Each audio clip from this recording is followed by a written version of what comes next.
Traditional publishing. The ground is still shifting beneath our feet. Hello and welcome back to my writing journey. I'm Byerrum. I am working on my next novel, and in order to keep in touch with everybody who reads me, who might discover my books, I do these weekly comments and commentary on what's happening in publishing, or my writing, or how I'm feeling, or my observations. Lucky everybody. Anyway, traditional publishing is the topic, and there have been some late developments. We hear that the fallout from the failed merger between Penguin Random House and Simon Schuster, in which Penguin Random House had to pay $200 million to Simon Schuster because it failed, well, the fallout continues. The latest news is that Madeleine McIntosh, the U.S. CEO of PRH, has resigned. Not long after the resignation of Marcus Döhle, who was also CEO of PRH, he resigned earlier and saying it had nothing to do with losing $200 million, which is terrific if that's your job.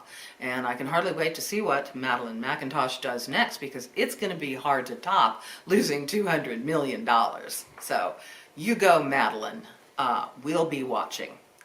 In another development, HarperCollins and a union representing 250 workers have reached a tentative agreement after the workers went on strike November the 10th. A 3-month strike finally had an impact on upper management.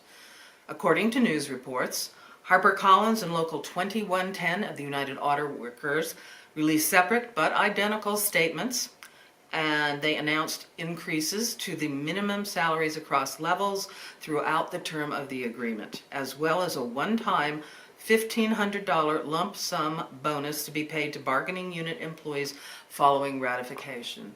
This means that the employees still have to vote whether or not to accept the deal. But let's look at what made this happen. Starting employees in this category made $45,000 a year in New York City, the most expensive city in America. They asked for a raise, starting salaries to begin at $50,000 a year. But even that is not enough to live comfortably in New York City. The employees included editorial, sales, publicity, legal, and design staff. So this also means that some writers who may have had books come out may not have seen publicity work for them. Their books may not have been issued out for reviews and things like that. So it can have a terrible impact, and people had to be very dedicated to go on strike. But what I think is really bad in traditional publishing is that publishers have created a class of overprivileged and underpaid staff, mostly white and mostly female.